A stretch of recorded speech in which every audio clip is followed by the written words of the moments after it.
Transformer भनेको के हो, यसको कार्य सिद्धान्त, वर्किङ प्रिन्सिपल र मुख्य भागहरू, यसका प्रकारहरूको बारेमा वर्णन गर्नुहोस् भनेर 10 नम्बरको क्वेसन सोध्न सक्छ। यसको चाहिँ सुरुमा हामीले ट्रान्सफर्मर भनेको के हो यसको परिचय लेख्छौँ। ट्रान्सफर्मर एउटा स्ट्याटिस अथवा नघुम्ने विद्युतीय उपकरण हो जसले फ्रिक्वेन्सीमा कुनै पनि परिवर्तन नगरी विद्युतीय ऊर्जालाई एउटा परिपथबाट अर्को परिपथमा स्थानान्तरण गर्ने काम गर्छ। यसको प्रयोगले अल्टरनेटिभ भोल्टेजको मान बढाउन अथवा घटाउन, स्टेप अपले बढाउन, स्टेप डाउनले घटाउन प्रयोग गरिन्छ। अथवा यसलाई ट्रान्सफर्मर एउटा इलेक्ट्रोनिक्स डिभाइस हो जसले चाहिँ फ्रिक्वेन्सीलाई स्थिर राखेर भोल्टेजलाई बढाउन, आवश्यकता अनुसारले बढाउन अथवा घटाउन प्रयोग गरिन्छ भनेर पनि भन्न सकिन्छ। ट्रान्सफर्मरले कसरी काम गर्छ भन्यो भने ट्रान्सफर्मर माइकल फ्याराडेको पारस्परिक उत्प्रेरणाको नियम, फ्याराडे ल अफ म्युचुअल इन्डक्सनको आधारमा चाहिँ ट्रान्सफर्मरले काम गर्छ। फ्याराडे लको सिद्धान्तको आधारमा चाहिँ उसले म्युचुअल इन्डक्सनको आधारमा चाहिँ उसले ट्रान्सफर्मरले काम गर्छ। र यसले कसरी काम गर्छ भन्दा प्राइमेरी र सेकेन्डरी गरी दुईवटा बेग्लै वाइन्डिङ कोइलहरू हुन्छन् जसमा चाहिँ ट्रान्सफर्मरमा दुईवटा कोइल हुन्छन्। इनपुटतिर प्राइमेरी वाइन्डिङ हुन्छ भने आउटपुटतिर चाहिँ सेकेन्डरी वाइन्डिङ गरेर दुईवटा वाइन्डिङ रहेको हुन्छ। प्राइमेरी वाइन्डिङमा इनपुट दिइन्छ जहाँ एसी इनपुट दिइन्छ भने तब, र यो आइरन कोरबाट बनेको हुन्छ। यसले चाहिँ के गर्छ भन्दा प्राइमेरी वाइन्डिङमा दिइन्छ र प्राइमेरी वाइन्डिङबाट चुम्बकीय फ्लक्सहरू उत्पन्न गरेर चाहिँ यसले सेकेन्डरी वाइन्डिङमा जान्छ र सेकेन्डरी वाइन्डिङबाट आउटपुट गरेर डिस्ट्रिब्युसनतिर अथवा ट्रान्समिसन लाइनतिर जाने काम गर्छ। यसले ट्रान्सफर्मरमा प्राइमेरी वाइन्डिङ र सेकेन्डरी वाइन्डिङ बेग्लै दुईवटा हुन्छ। जब प्राइमेरी वाइन्डिङमा एसी भोल्टेज दिइन्छ यसमा परिवर्तनशील चुम्बकीय फ्लक्स, अल्टरनेटिङ म्याग्नेटिक फ्लक्स उत्पन्न हुन्छ र यो फ्लक्स कोर हुँदै सेकेन्डरी वाइन्डिङसम्म पुग्छ र सेकेन्डरी वाइन्डिङले चुम्बकीय बल रेखालाई काट्ने काम गर्छ। त्यसमा उत्प्रेरित भई भोल्टेज उत्पन्न हुन्छ। इन्ड्युस इएमएफ, इलेक्ट्रोमोटिभ फोर्स उत्पन्न हुन्छ। भोल्टेजको अनुपात प्राइमेरी र सेकेन्डरी वाइन्डिङको साँगुरो सङ्ख्या, टर्न अफ द रेटमा निर्भर पर्छ। प्राइमेरीमा चाहिँ कम कोइल गरिएको छ र सेकेन्डरी कोइलमा चाहिँ धेरै कोइलहरू गरिएको छ भने त्यसमा चाहिँ कम भएकोमा चाहिँ इनपुट कम र आउटपुटमा धेरै फाल्छ। यसरी चाहिँ टर्न अफ रेटमा भर पर्छ। र ट्रान्सफर्मरका मुख्य भागहरू के हुन्, ट्रान्सफर्मर भनेको के हो, यसको के का आधारमा, कुन सिद्धान्तको आधारमा काम गर्छ भनेर हामीले माथिमा पढ्यौँ। अब हामी ट्रान्सफर्मरका मुख्य भागहरू, ट्रान्सफर्मर के कुरा मिलेर बनेको हुन्छ भनेर भनेको छ। कन्भर्जेन्स ट्याङ्की छ, ब्रेथर, लो भोल्टेज बुस, मेन ट्याङ्की कभर, ड्राफिन अफ, कुलिङ ट्युब गरेर चाहिँ ट्रान्सफर्मरका मेन पार्टहरू भए। र यी पार्टहरू तल नाम पनि दिएको छ। म्याग्नेटिक कोर हुन्छ जसले चाहिँ सिलिकन स्टिलका पाताहरूले लेमिनेसन गरेर जोडेर बनाइएको हुन्छ जसले चुम्बकीय रेखालाई कम अवरोधबाट बाटो दिन्छ भन्छ। वाइन्डिङ भन्ने छ जो तामाको वाइन्डिङ गरी तामा अथवा एल्युमिनियमको वाइन्डिङ गरेर तारबाट बनाइएको हुन्छ। यो वाइन्डिङ चाहिँ जस्तै यो प्राइमेरी वाइन्डिङ र सेकेन्डरी वाइन्डिङ भन्ने छ। यसरी चाहिँ एल्युमिनियमको कोरलाई यसरी चाहिँ बाहिरबाट चाहिँ हाम्रो कपर तारले चाहिँ बेसरी बेटारिएको हुन्छ। प्राइमेरीमा कम बेटारिएको छ, सेकेन्डरीमा बढी छ भने यसले इनपुटमा कम लिन्छ, आउटपुटमा धेरै दिन्छ भन्ने हुन्छ। प्राइमेरीमा कम बढी र सेकेन्डरीमा कम छ भने इनपुटमा यसले धेरै लिन्छ र सेकेन्डरीमा कम दिन्छ भनेर चाहिँ यसरी पनि बुझ्न सक्छौँ हामीले। यो वाइन्डिङको आधारमा वाइन्डिङ प्राइमेरीमा कम छ, सेकेन्डरीमा बढी छ भने यो स्टेप अप हो, र स्टेप डाउन हो भने प्राइमेरीमा बढी कोइल गरेको हुन्छ र सेकेन्डरीमा कम गरिएको हुन्छ, स्टेप डाउन हुन्छ। यसरी इनपुट पावर जोडिन्छ। प्राइमेरी वाइन्डिङ इनपुट दिइन्छ भने सेकेन्डरी वाइन्डिङमा चाहिँ लोड अथवा आउटपुट निकाल्ने गरिन्छ भनेको छ। यो प्राइमेरी वाइन्डिङ छ, यो सेकेन्डरी वाइन्डिङ भने हामीले यसरी चित्र बनाएर पनि यसरी देखाइदिउँ भने चाहिँ झन् प्रष्टै नै हुन्छ। र यसको चाहिँ अब हामीले ट्रान्सफर्मरको ट्रान्सफर्मर ओइल भनेको छ। अब मुख्यतया चाहिँ ठुला ट्रान्सफर्मरमा कुलिङ र इन्सुलेसनको लागि चाहिँ प्रयोग गरिन्छ। ट्रान्सफर्मर चाहिँ जस्तो हिट भएको बेलामा त्यसलाई कुलिङ गर्नको लागि चाहिँ हामीले ओइलहरू प्रयोग गर्छौँ हैन। यसले चाहिँ इन्सुलेसनको काम पनि गर्छ।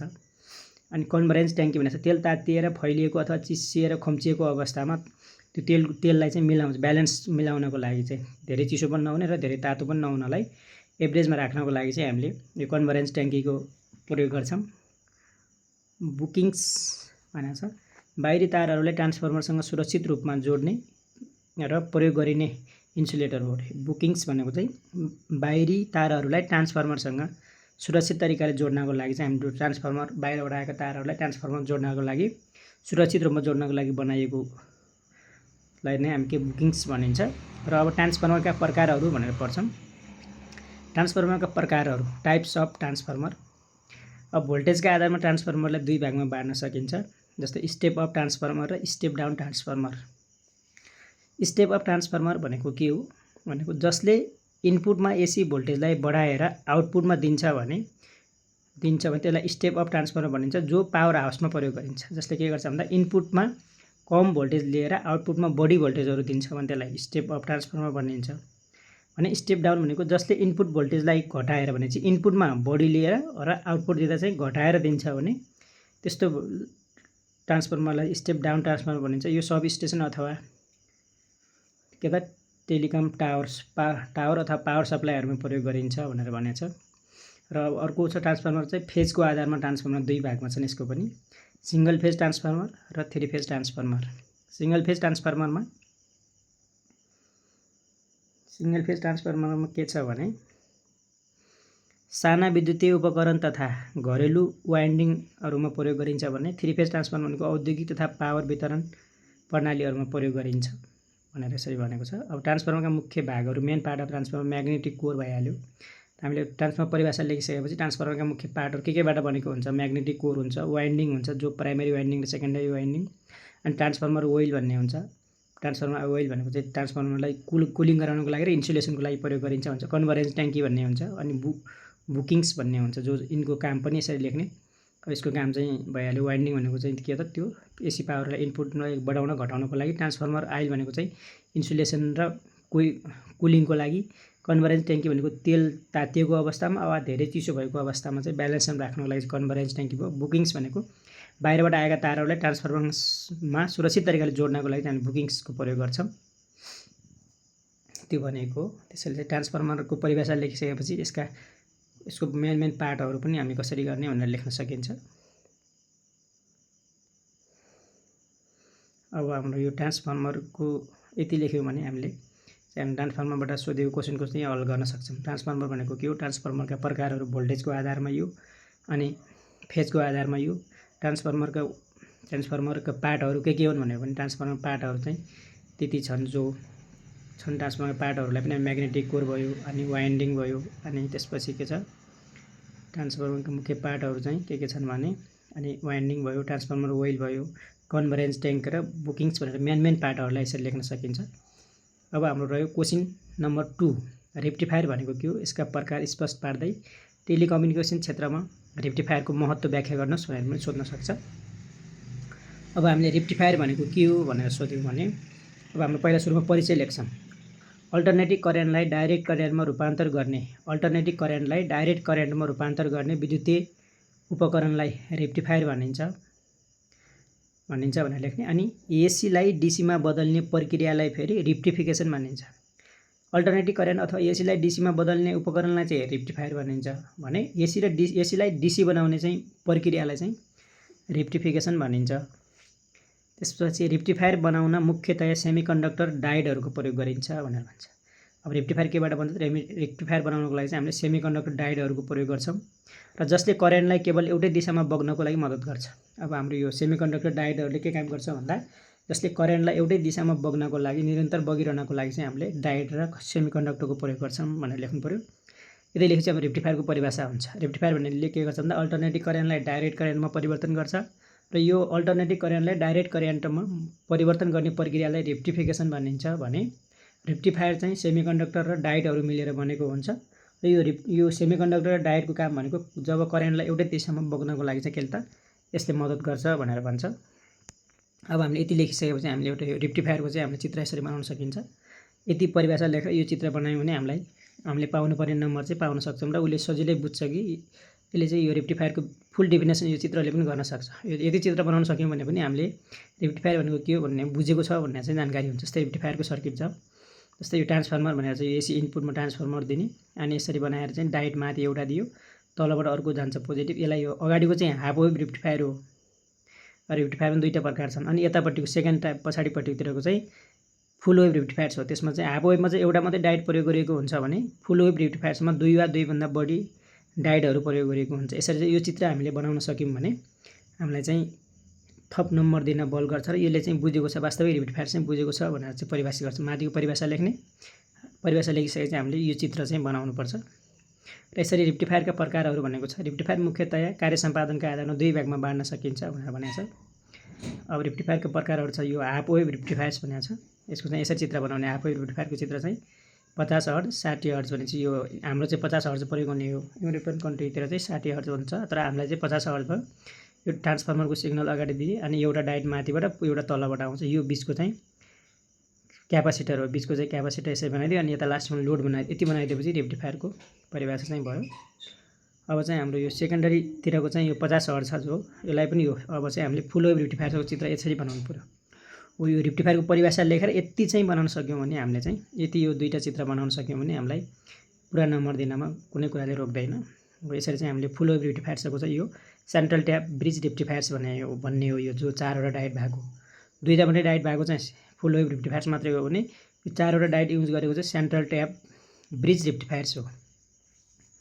त्यसरी चाहिँ हामीले यो रेक्टिफायर्सको परिभाषा गरेर यो चित्र बनाउन सकिन्छ। अब हाफ वेभ रेक्टिफायर्समा के हुन्छ भनेको छ।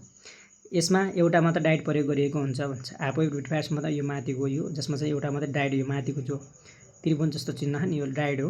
यसमा चाहिँ एउटा डायोड मात्रै प्रयोग गरिएको हुन्छ भनेर भन्छ। यसमा इनपुटमा साइन वेभको सकारात्मक भनेपछि पोजिटिभ आधा भागलाई मात्र डीसीमा बदल्छ र नकारात्मक भागलाई रोक्छ भन्छ। यसले के गर्छ भन्दा चाहिँ पोजिटिभतिर मात्रै यसले चाहिँ के त डायोड जोडिएको हुन्छ, त्यसले चाहिँ के त डीसीलाई एउटा मात्रै रेक्टिफायर भएको कारणले पोजिटिभबाट बग्ने डीसी करेन्टलाई चाहिँ रोक्ने काम गर्छ भने नेगेटिभबाट चाहिँ हाम्रो यसमा डायोड हुँदैन। त्यसैले चाहिँ यसले आधा मात्रै भागहरूलाई के त आधा डीसी बनाउने काम गर्छ, प्योर डीसी बनाउन सक्दैन यसले। हाफ वेभ रेक्टिफायर्सले चाहिँ आधा डीसी बनाउँछ। र यसै गरी अब यसको चाहिँ कमजोरी पक्ष के छ भने यसको क्षमता अनुसार चाहिँ 40.6% हुन्छ।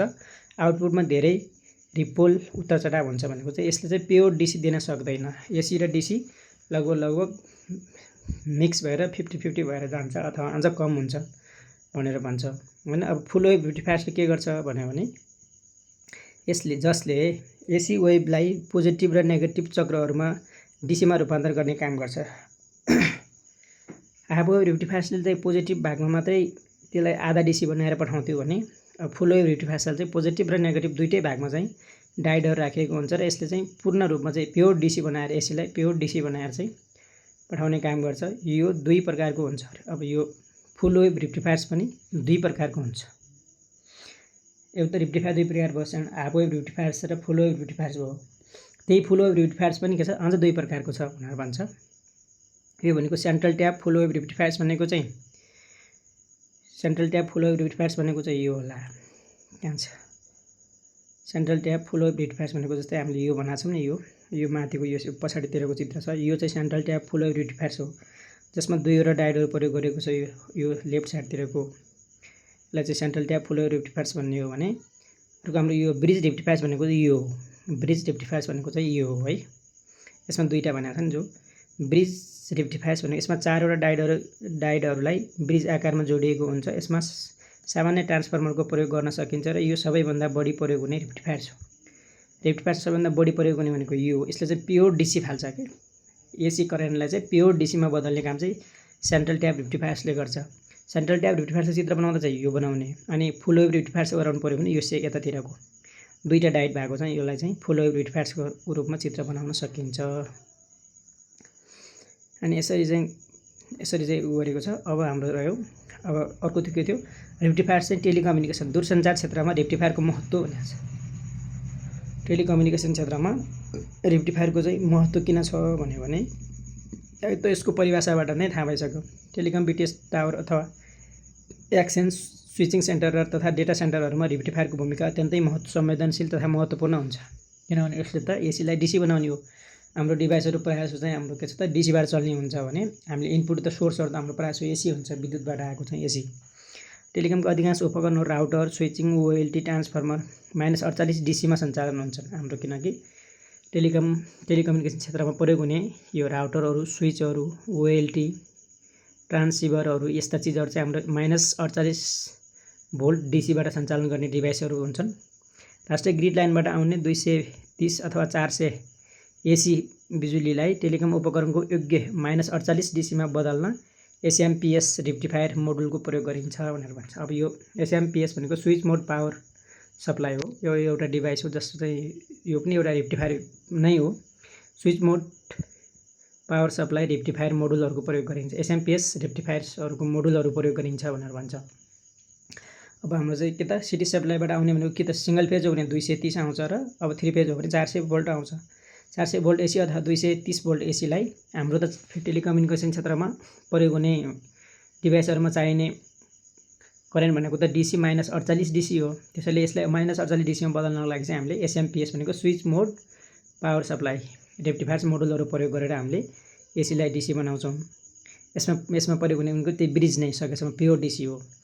ब्याट्री चार्जिङ भनेको छ। अब यसले चाहिँ के काम गर्छ, रेक्टिफायर्सले चाहिँ ब्याट्री चार्ज गर्ने हो मेन कुरा त हामीसँग, किनकि ब्याकअपहरू हुन्छ, ब्याट्री ब्याकअपहरू हुन्छ। अनि यसमा चाहिँ ब्याट्री चार्ज गर्नको लागि रेक्टिफायर प्रयोग गर्ने हो, किनकि डाइरेक्ट बिजुलीबाट आएको लाइनलाई रेक्टिफायरसम्म जोड्ने, त्यसले एसीलाई डीसी बनाउँछ। ब्याट्री चार्ज गर्नलाई फेरि हामीलाई के चाहिन्छ त डीसी चाहिन्छ। अब ब्याट्रीमा सञ्चित हुने पावर भनेको त डीसी हो। त्यसैले चाहिँ हामीले एसी विद्युतबाट आएको करेन्टलाई सिधै ब्याट्री ब्याकअपमा चार्ज गर्नको लागि चाहिँ हामीले डीसीमा कन्भर्ट गर्न रेक्टिफायर जोड्छौँ। ब्याट्री बैंक डीसी पावरले मात्र भण्डारण गर्छ। रेक्टिफायरले एसीलाई डीसीमा बदल्ने ब्याट्री बैंक लिड एसिड अथवा लिथियम आयनलाई निरन्तर सुरक्षित तरिकाले चार्ज गर्छ। अब हामीसँग चाहिँ ब्याट्री ब्याकअपको रूपमा चाहिँ कि लिड एसिड ब्याट्रीहरू हुन्छ, एउटा लिड एसिड ब्याट्री हुन्छ कि त लिथियम आयन ब्याट्री हुन्छ। यी दुईटै ब्याट्रीलाई चाहिँ चार्ज गरेर ब्याकअपको रूपमा बत्ती नभएको अवस्थामा पनि सेवा सुचारू गर्नको लागि चाहिँ हामीले ब्याट्री बैंकहरू राखेको हुन्छ। त्यसमा चार्ज गर्नको लागि चाहिँ हामीले अब रेक्टिफायरको प्रयोग गर्छौँ। डीसी पावर दिन्छ ब्याट्रीलाई। अर्कोतिर ब्याट्रीलाई फ्लो अफ चार्जमा राख्छ। यसले चाहिँ के त फ्लो अफ चार्जमा राख्छ।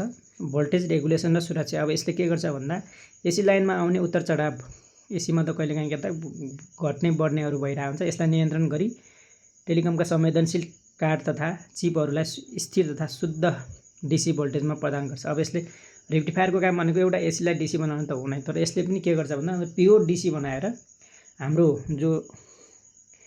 अफिसमा चाहिने हाम्रो अफिसको डिभाइसहरूलाई चाहिँ जो ओएलटी ट्रान्सफर्मर स्विचहरू ट्रान्सिभर स्विचहरूलाई चाहिने -48 प्योर डीसीलाई चाहिँ यसले प्योर डीसी बनाएर चाहिँ हाम्रो त्यो उसलाई डिभाइसलाई चलाउनको लागि चाहिँ ठुलो मद्दत गर्छ भनेर भन्छ।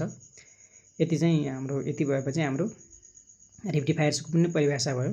अब त्यसैले हामीले के गर्छौँ भन्दा रेक्टिफायर भनेको के हो, रेक्टिफायरको प्रकारहरू के हुन्, अनि त्यसपछि रेक्टिफायरको मुख्य काम के हो, रेक्टिफायरको महत्त्व के हो भने हामीले महत्त्व बारेमा चाहिँ टेलिकम्युनिकेसन क्षेत्रमा रेक्टिफायरको महत्त्व भनेको थाहा भइसक्यो हामीलाई, किनकि प्रायः हामीलाई चाहिने डिभाइसहरू चाहिँ -48 भोल्टमा चल्छन्, डीसीमा चल्छन्।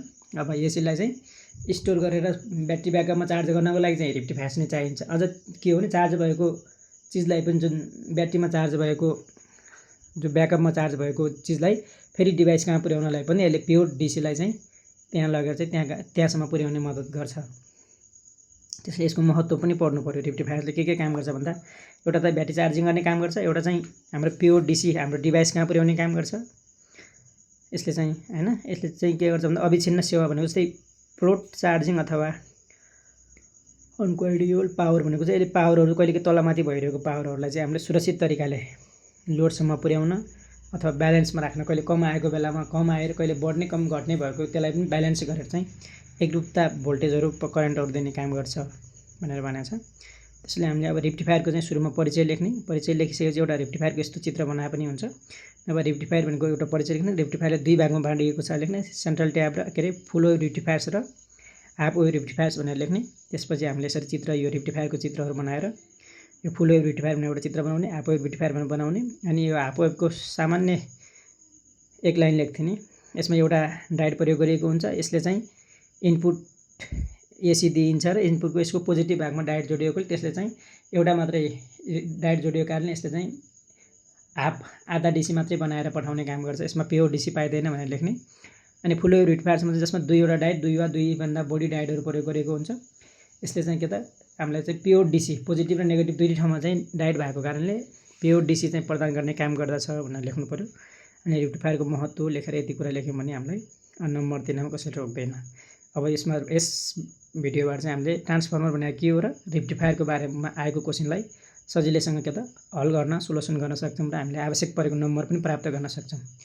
यो भिडियो हेरेर चाहिँ त पक्कै पनि अब केही कुरा जानियो होला जस्तो लाग्छ। धन्यवाद।